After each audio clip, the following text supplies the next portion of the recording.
Gente? Pode ir. Então, pessoal, eu gostaria de agradecer a presença de vocês, né? A nossa primeira live, eu, a Paula e a Neide, nós tivemos essa ideia, né? Essa ideia foi justamente pensando em vocês, nesse momento difícil que a gente está enfrentando, que é essa pandemia. Eu sei o quão difícil, né, é ter aulas online. Então, a gente está preparando esse canal com muito carinho para vocês, com diversos assuntos diferentes, né, para que vocês consigam, né, além de adquirir um bom conhecimento nessas áreas, também se saírem, né, e conseguir, sabe, ter uma expansão de ideias a respeito de monografia, quem ainda está no oitavo, de pesquisa, de pós-graduação, até na própria advocacia, né? Porque a Roberta... Ela não chegou agora, não sei se ela vai chegar. Paula, você vai ter que desligar o microfone aí, Paulinha. Quem que está com o microfone ligado? Eu acho que é você, Michele. Não, a Isabela não está falando nada. Está calado. Não é aqui não. Diógenes, desliga seu microfone. Ah, tá, aqui. Com o microfone aberto. Pronto. Então, muito obrigada pelo carinho, muito obrigada por acreditar no nosso trabalho, né? E hoje a nossa primeira live, né, foi escolhida a dedo, né, com a professora Paula, e ela falar da área que ela tem expertise, que é responsabilidade civil. Tá? Ela vai falar hoje para a gente uma responsabilidade civil totalmente diferente que muitos desconhecem, né? Que é a responsabilidade civil do incapaz. Então, professora Paula, você tem 20 minutos para expor para a gente o assunto. E depois muito obrigada. Gente, muito obrigada, né? Faço das palavras da Michele as minhas. A ideia é realmente chegarmos em vocês de alguma forma, né? E essa pandemia, pelo menos para isso serviu, para nós nos reinventarmos e acharmos outras maneiras de estudar, de aprender, de ir atrás do conhecimento, tá? Nós separamos hoje um tema que é um tema muito interessante que eu comecei a perceber durante as aulas, que toda vez que eu tocava nesse assunto, os alunos falavam, gente, mas eu nunca soube disso. Engraçado, eu já tanto ouvi falar nesse assunto e não sabia que nós tínhamos no Código Civil essa normatização. Nós vamos discutir sobre a responsabilidade civil própria do incapaz. A pergunta que nós temos que responder é, se um incapaz, ou seja, absolutamente ou relativamente incapaz, causar danos a alguém, ele pode ser responsabilizado civilmente por esses danos? Ele, por ele mesmo, pode responder perante a vítima, tá? Então, é isso que nós pretendemos no final dessa live, dessa explicação, chegarmos a uma resposta. E para chegar lá, eu separei alguns assuntos que tem que estruturar essa resposta. Não basta simplesmente chegar aqui e falar, ó, a resposta é essa e pronto. Eu gostaria de começar com vocês lá atrás, na evolução da responsabilidade civil. Então, primeira coisa, gente, coloquem a cabecinha de vocês na responsabilidade civil, hein? Eu não estou falando de responsabilidade penal, tá? Porque normalmente o crime atrai demais as pessoas, né? Então, aqui eu não estou discutindo a responsabilização pelo cometimento ou não de um crime. Estamos discutindo a questão da responsabilidade civil. Como que se dá a evolução histórica da responsabilidade civil? Voltando lá nos primórdios da humanidade, nós tínhamos a chamada vingança privada. O que era essa vingança privada? A maneira que nós tínhamos para compensar o ofendido era trazer a ele um sofrimento na igual medida daquilo que ele tinha causado. Então, com certeza vocês já devem ter ouvido falar da lei de Talião. O que era a famosa lei de Talião? Olho por olho, dente por dente. Então, nos primórdios da humanidade, quando nós falávamos em responsabilidade civil, a ideia era: você me causou o dano X, então eu vou te punir com o dano X. Tá? Então, era justamente essa questão de compensar o ofendido com a vingança privada. Muito bem. Passamos, então, para o período seguinte, que já começa a termos a ideia da composição. E aqui a vítima começa a perceber que essa vingança privada nem sempre era muito interessante, porque ela continuava com seu prejuízo. Ela tinha sofrido um dano, por mais que ela tinha ido lá e vingado esse dano, o dano dela continuava. Então, percebe-se que a composição é extremamente interessante. E aí, qual que é a ideia? O patrimônio do ofensor deveria responder pelas suas dívidas. O patrimônio do ofensor teria que reparar os danos que porventura ele causasse. E aqui nós temos a primeira ideia de tarifação de compensação. Nessa época, nós temos a Lei das 12 Tábuas, que traz essa primeira ideia de tarifar o dano. Passamos para a fase seguinte, que temos o surgimento da chamada Lei de Aquília. E essa Lei de Aquília, ela surge lá nos fins do século III antes de Cristo.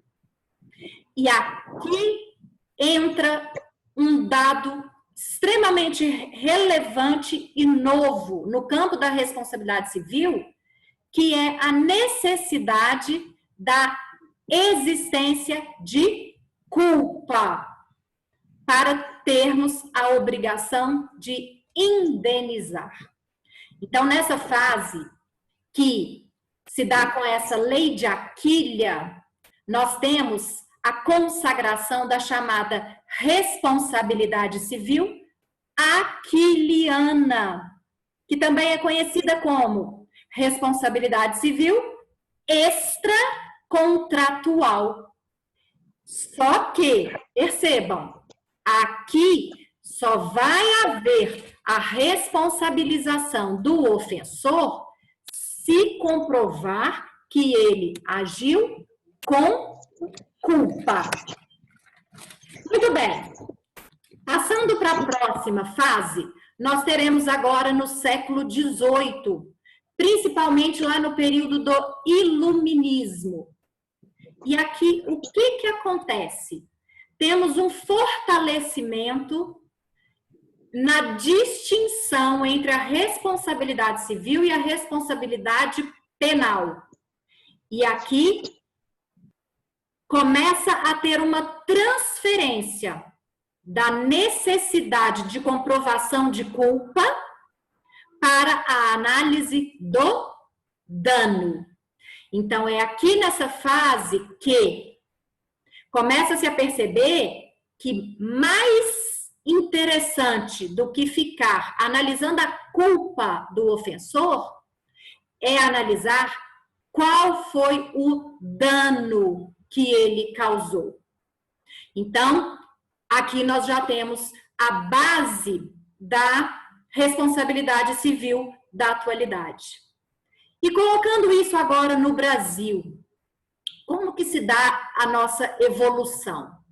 Nós temos que voltar primeiramente lá no Código Civil de 1916.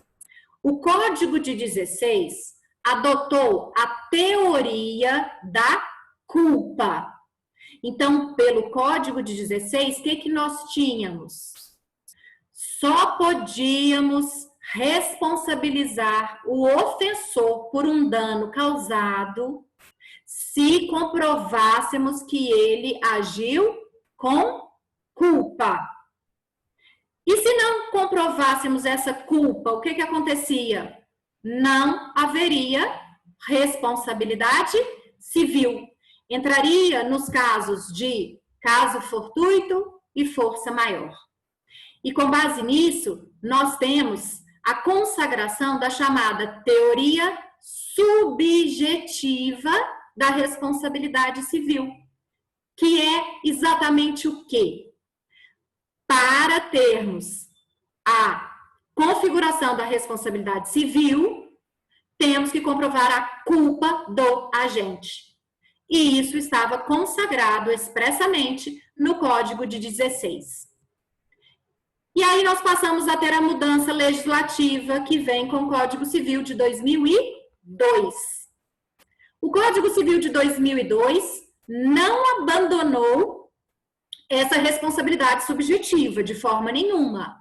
Nós ainda temos, na atualidade, que é o nosso código vigente, né, os dispositivos que tratam e regulamentam a responsabilidade subjetiva, ou seja, quando o agente tiver agido com culpa. Mas o Código de 2002 trouxe uma inovação, que foi a consagração da chamada teoria do risco, que estabelece que, em muitas situações nas quais a vítima é colocada em perigo, na qual a vítima temos simplesmente uma atividade de risco, mesmo que o agente não tenha agido com culpa, ele será responsabilizado. Então, o Código Civil de 2002 consagra a teoria objetiva da responsabilidade civil. O que é essa teoria objetiva? É aquela teoria que, mesmo que o agente não tenha tido culpa na causação do dano, ele também será responsabilizado. E aí, o que é, então? O que nós podemos afirmar ser a responsabilidade civil? Se nós fôssemos elaborar um conceito bem simples de responsabilidade civil, nós podemos dizer que a responsabilidade civil surge quando há o descumprimento de uma cláusula contratual, quando teremos a responsabilidade civil contratual, ou quando há o descumprimento de uma norma jurídica, que nós dizemos que há o descumprimento daquele dever genérico de não causar danos. Quando há esse descumprimento de uma norma jurídica, nós temos a chamada responsabilidade civil extracontratual, que também é conhecida como aquiliana. E qual que é o grande objetivo do Instituto da Responsabilidade Civil? É restaurar o equilíbrio que existia entre as partes antes da ocorrência do dano. Então, esse é o grande objetivo, restaurar esse equilíbrio. E com base nisso, que eu já expliquei um pouquinho aqui para vocês, nós sabemos que a responsabilidade civil se divide em várias espécies. Depende dos critérios classificatórios que nós formos adotar. Mas, nesse momento que nós estamos falando de responsabilidade do incapaz, eu vou tratar com vocês das duas espécies que nos interessam diretamente, que é a responsabilidade subjetiva e a responsabilidade objetiva. Quando nós temos uma responsabilidade subjetiva, nós teremos a ocorrência do dano por culpa do agente. Então, quais são os elementos que compõem a responsabilidade civil subjetiva? Uma conduta humana que causa um dano. Entre esse dano e essa conduta há um nexo causal e tudo vindo por uma culpa do agente. O que no direito civil nós chamamos de culpa lato sensu, diferentemente do direito penal. No direito penal, culpa e dolo são coisas extremamente diferentes. As consequências de um crime doloso e de um crime culposo são completamente diferentes. Para o direito civil, gente, quando nós tratamos de culpa, nós não fazemos uma diferença entre culpa e dolo, de tal forma que, se o dano veio por dolo do agente, ou se o dano veio por culpa, que seria imprudência, negligência ou imperícia, o que nos interessa é qual foi o dano. Tá? Então, por isso que nós falamos aqui culpa lato sensu, abrange tanto o dolo como a culpa. E quando tratamos da responsabilidade objetiva, o que nós teremos? Justamente a retirada desse elemento culpa. Então, quais são os elementos que compõem a responsabilidade objetiva? Conduta humana, que causa um dano, havendo um nexo causal, sem necessidade de se comprovar culpa, que é a aplicação da teoria do risco, tá?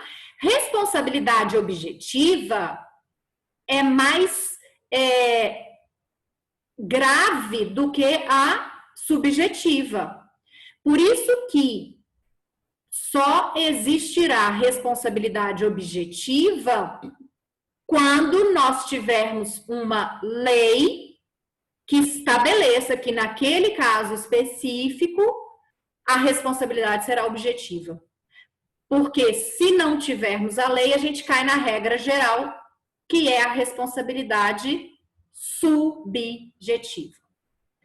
Muito bem, feita essa introdução, vamos conversar agora. E o menor? Como é que o menor entra nessa história? Quando eu estou falando de menor, eu estou me referindo a aquela pessoa incapaz.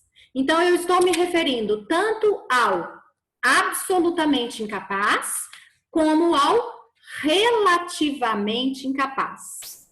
Então, a minha pergunta é: um incapaz que causa danos a outrem pode responder por esse dano que ele causou de forma própria? Ou seja, por ele mesmo? Quando eu faço essa pergunta, é assim, praticamente todos que estão me ouvindo me respondem assim: não, porque ele é incapaz. Se ele é incapaz, ele não tem condições de entender o caráter reprovável daquilo que ele está fazendo. Ou seja, a incapacidade, ela nos leva a uma falta de discernimento. Se o menor não tem discernimento, ou seja, se ele não responde pelos atos da vida civil, como que ele vai ser responsabilizado por um dano que ele causou?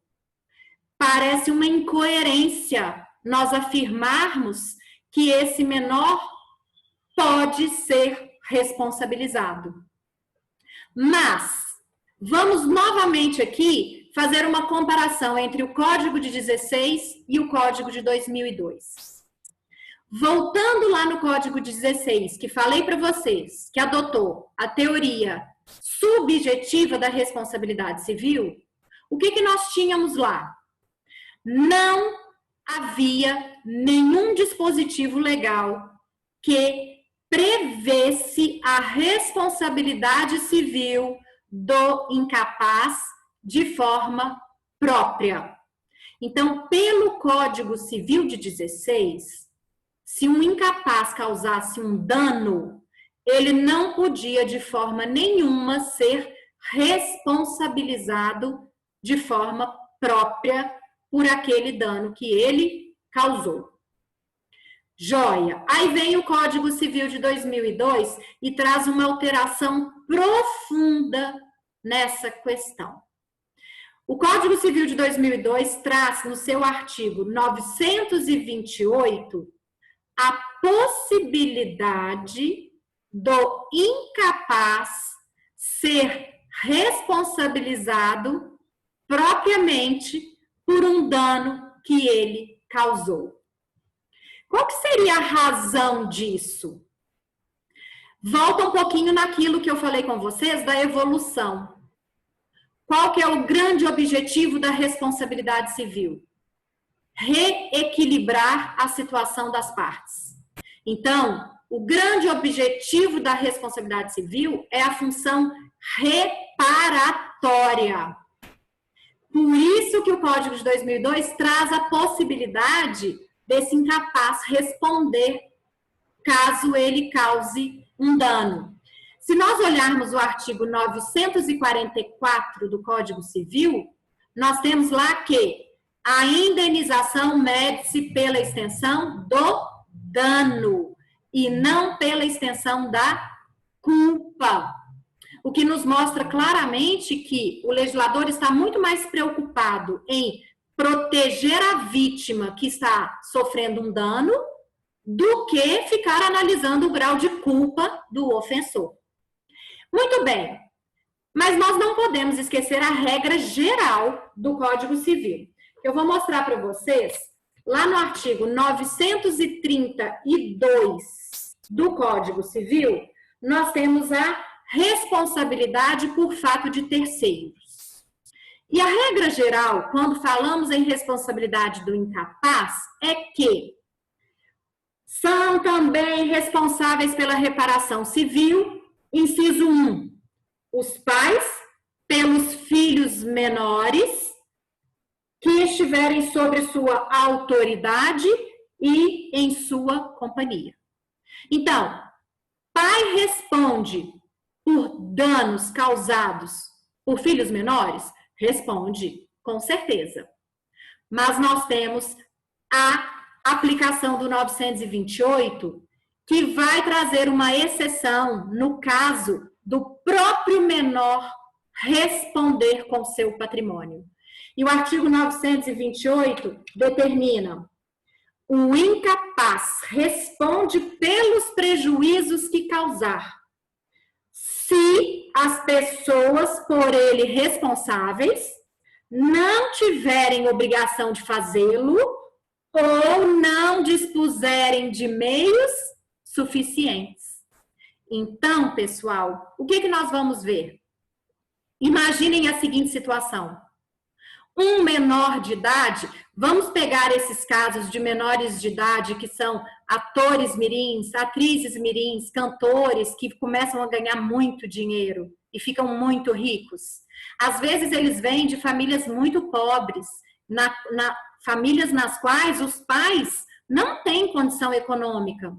Vamos imaginar que esse menor, essa criança aí de 10 anos, cause um dano muito grave a alguém, com um prejuízo econômico grande. Ela tem 10 anos, então qual que é a regra? Os pais respondem por ela. Só que os pais não têm dinheiro, os pais não têm patrimônio, mas ela tem. E aí seria justo a vítima arcar com esse prejuízo, sendo que ela tem patrimônio? Então, por isso que existe o artigo 928. Então, nós teremos aqui a aplicação da responsabilidade subsidiária. Ou seja, quando que esse incapaz vai ser responsabilizado de forma direta e própria? Quando os pais não tiverem patrimônio suficiente. E ele tiver. aí sim nós podemos entrar dentro do patrimônio dele para ressarcir a vítima. E se os pais tiverem? Aí, os pais que respondem. Por isso que falamos que essa responsabilidade do incapaz é subsidiária. E além de ser subsidiária, ela também é considerada mitigada.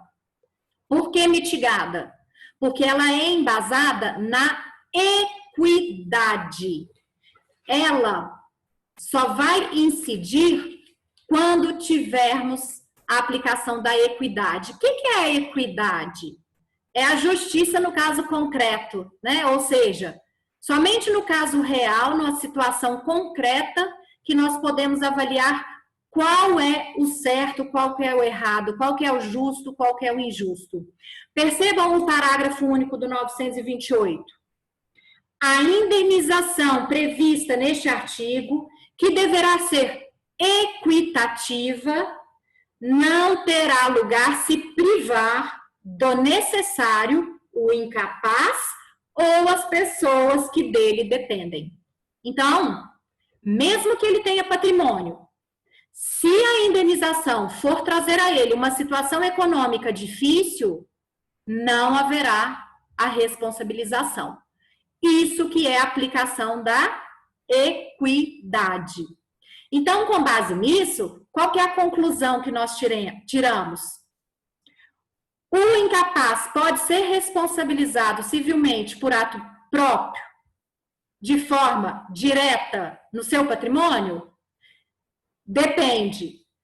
Se ele incidir na exceção, que é comprovar que ele tem um patrimônio dele, que os pais não têm condições econômicas, ele pode sim ser responsabilizado, desde que seja de forma equitativa, ou seja, responsabilidade civil subsidiária e mitigada.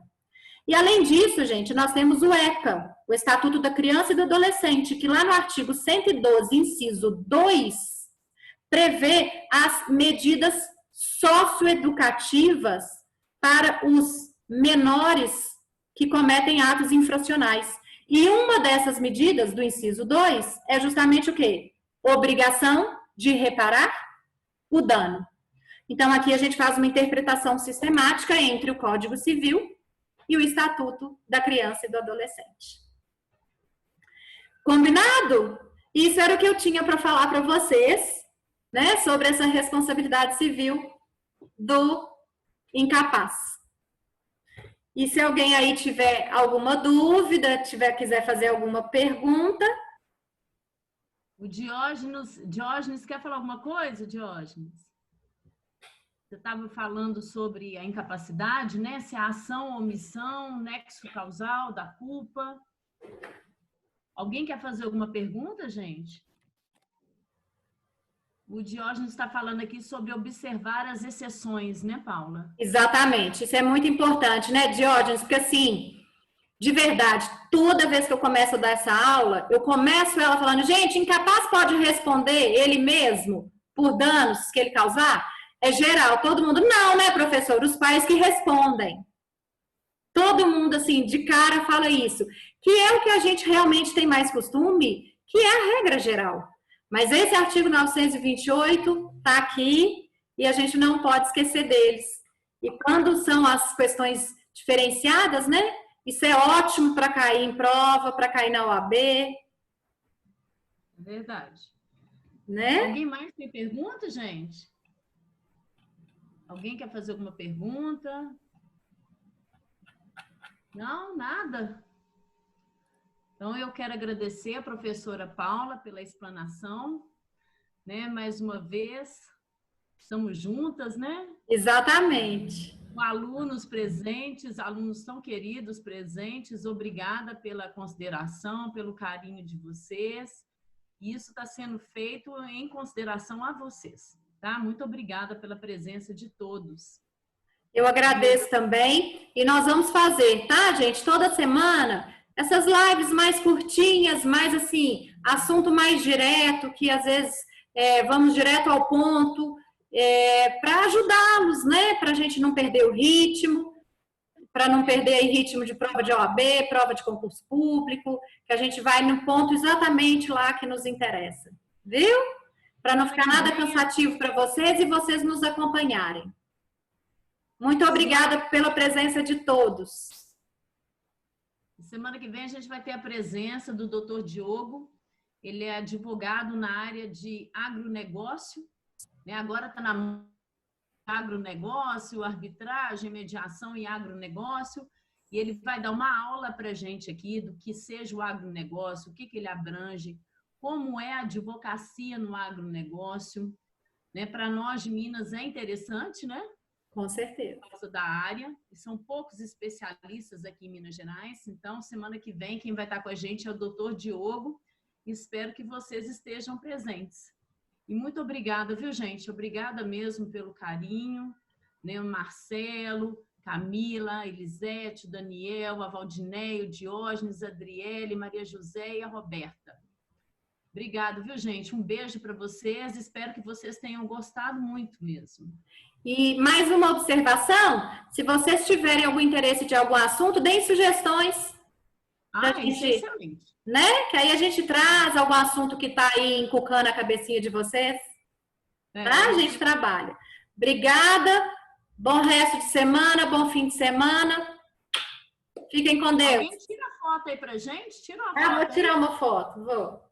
Todo mundo mostra a carinha. Quem o pessoal fica escondidinho. Mostra a carinha só para sair na foto. Só para sair na foto, gente? Só para sair na foto.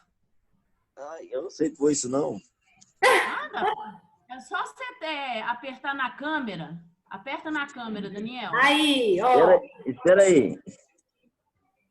Aperta na câmera. Cadê a câmera, gente? A Roberta já foi até para a luz, olha lá. Ah, aqui achei. Maria José... Daniel tá mascarado. Eu tirei minha parafernália de trabalhar aqui para não aparecer. Deixa eu... Vamos lá. Mostra a carinha. Não tem câmera. Não tem câmera. Camila, Valdineia, Adriele. Marcelo, mostra a carinha aí, Marcelo. Marcelo que sempre ajuda a gente nos problemas aí. Marcelo é ótimo. Então vamos, 1, 2 e... Também está sem câmera. Vamos lá. Pronto. Muito bem. Obrigada, gente. Boa tarde. Boa tarde, com Deus. Tchau, obrigada.